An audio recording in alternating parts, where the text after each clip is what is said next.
EPA deployed meteorologist Bobby Martich here with your outlook for July 5th, 2024. It is Friday. Some of you still have off for the holiday weekend. Others are back to work like us. We have the video, of course, being done today, and we didn't skip a beat with that over the holiday, but we do have the local forecasts on the website still showing Thursday's information because we had off yesterday. So we always do that the night before.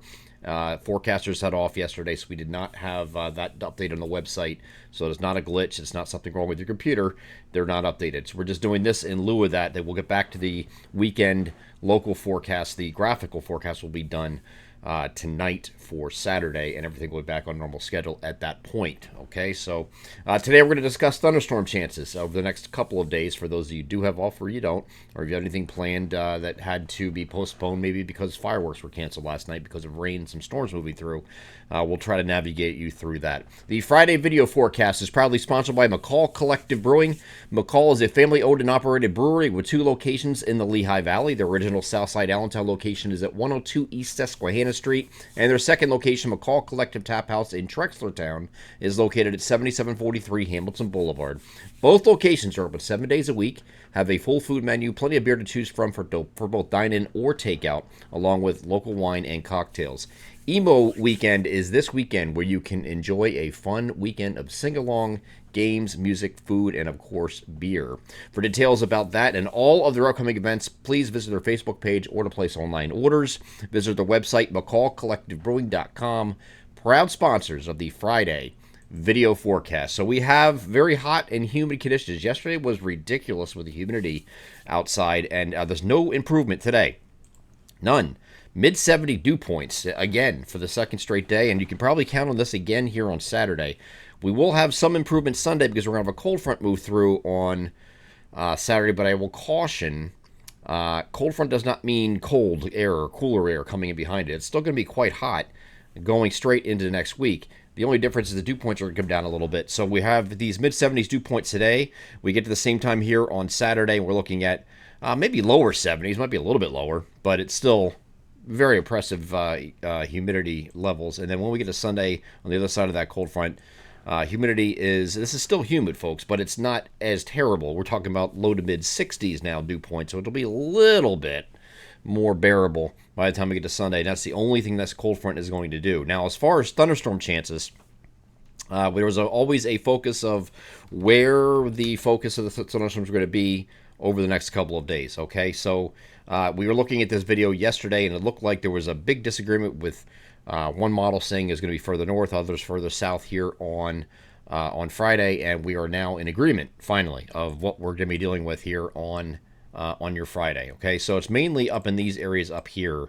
We're going to have some activity with it's actually a system that's moving through overnight. As I get over the high-res NAM high-res future simulated radar, I'm starting us off around the time I'm recording this. So this is done. This is looking at 1 o'clock in the morning, so it's a little bit further east. I'm recording it a little bit earlier than that. But if you look at current radar right now, it's all this mess out to over Ohio. This is the Cleveland radar, and you can see anywhere from north of Columbus all the way up to about Youngstown, Ohio, and then cutting into parts of western Pennsylvania. You get some rain moving through. So as far as the NAM's concerned, this is this batch right here, and what it's going to do is move through and come through overnight. So we get to the morning on Friday. It's sitting over places like Lock Haven, Williamsport, right, and it's going to continue eastward over to this Great Wilkes-Barre area by about noon or so. Okay, and then after that point, this is going to be really concentrated up in these areas right here as we get into the afternoon. These areas right here are the areas we're focusing on for shower and storm activity, and it will be turned into storms in the afternoon, as you can see here, and it's basically I-78 in points north in northeast PA and also northwest northern New Jersey, really. Okay, so that is where your target area is today, and we can actually extend this into anywhere north of 78, but also including the New York City Metro and northern New Jersey as well. Okay, so that's where I think your focus of storms are going to be today. Further south, probably not. Maybe something stray or isolated, but probably not further south of 78 today. So these areas down here should be okay. And we can see where this is on radar again, where it is right now. So you see where the frontal boundary is going up like this. So areas south of there aren't going to get into it. Everything's running north of that frontal boundary. So there's just a shortwave impulse moving along that boundary that's going to give you the opportunity for some scattered showers. And then in the afternoon, that will be in the morning. And in the afternoon, you have the opportunity for some thunderstorms in those areas only. Okay, so areas further south should be all right. And then once we move this ahead to Saturday, cold front, he'll get back to the larger picture here. Here's the cold front on Saturday. Still affecting on either side of I-95, it looks like. So kind of like right in here. This corridor right in here is where the opportunity is for some scattered afternoon and evening thunderstorms. And both days where the thunderstorm activity is going to be most prevalent is going to be afternoon through early evening. Both days, okay? So not really looking at a whole lot of precipitation from this, but there is the opportunity for some scattered thunderstorms. And again, when you get to Saturday, there is some isolated stuff that starts popping over eastern PA in the afternoon, so kind of like mid-afternoon through about 8 o'clock or so, right? We move this forward. Here's that activity moving over the I-95 corridor. So the areas further south that missed out on Friday, we'll get into it on Saturday, it looks like. But it just does not look like an overwhelming look for severe weather here. Even though it's going to be so hot, so humid, this cold front, all it's going to do is when it comes through is going to lower humidity behind it. So we get to mostly sunny skies in its wake on Sunday. Here's that front off to the south and east now. All it did is lower humidity behind this. No lowering of temperatures. So temperatures are still going to be quite hot. Either side of 90 you see above me today. 87, 94, same thing here for Saturday.